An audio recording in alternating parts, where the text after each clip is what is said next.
अब Iran Israel के बीच पाकिस्तान युद्ध रुकवाएगा और पाकिस्तान ने इस योजना पर काम करना भी शुरू कर दिया है।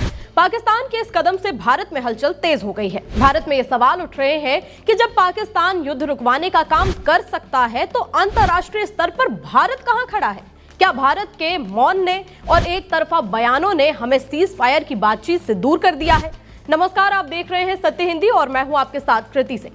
मिडिल ईस्ट में बढ़ते तनाव के बीच अब पाकिस्तान सीज फायर यानी कि युद्ध रुकवाने की बात कर रहा है। फाइनेंशियल टाइम्स की रिपोर्ट के मुताबिक इस समय पाकिस्तान बहुत संतुलन बनाकर चल रहा है। वो एक तरफ ईरान से अपने रिश्ते का और दूसरी तरफ अमेरिका के राष्ट्रपति डोनाल्ड ट्रंप से अच्छे संबंधों का फायदा उठाने की कोशिश कर रहा है।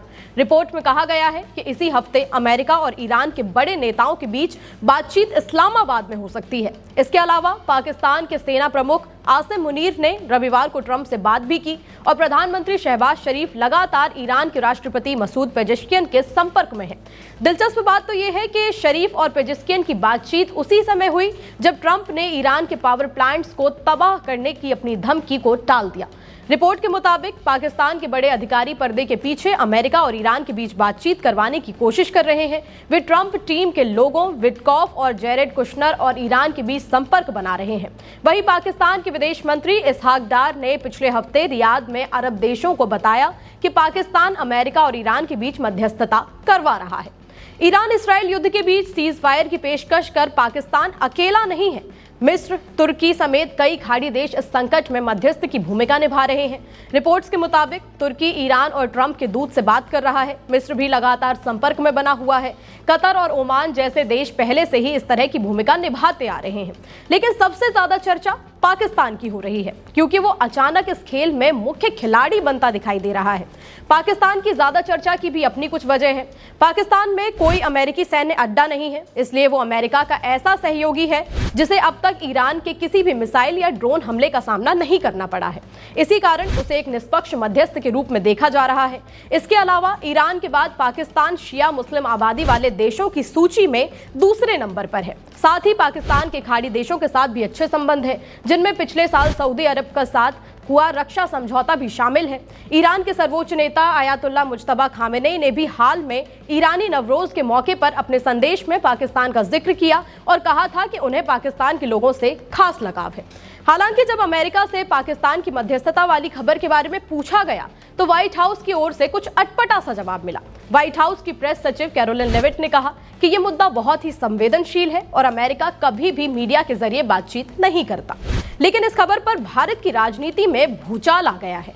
कांग्रेस समेत पूरा विपक्ष ये सवाल उठा रहा है कि जब पाकिस्तान जैसा देश सीज फायर करवा सकता है तो फिर भारत क्या कर रहा है?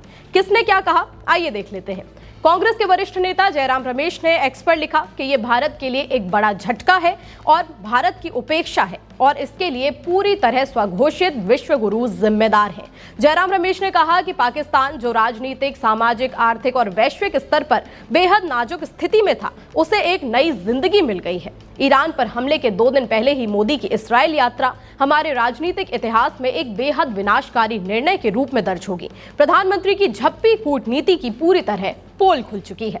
आम आदमी पार्टी के नेता सौरभ भारद्वाज ने सवाल उठाया कि इसराइल और अमेरिका ने पीएम मोदी को ईरान युद्ध की मध्यस्थता में क्यों नहीं बुलाया? पाकिस्तान और तुर्की को तो बुलाया है।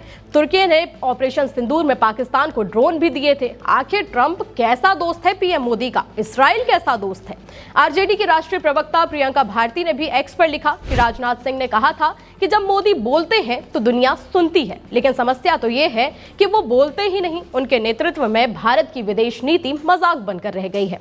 जिस तरह बीजेपी ने अकेले ही भारत की अंतर्राष्ट्रीय छवि को नुकसान पहुंचाया है, वैसा पहले कभी किसी ने नहीं किया था।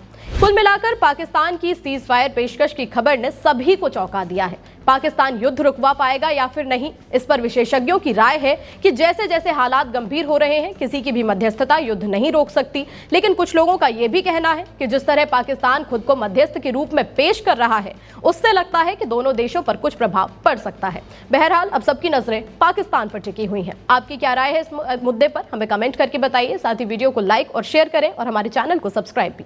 फिलहाल के लिए इतना ही। नमस्कार।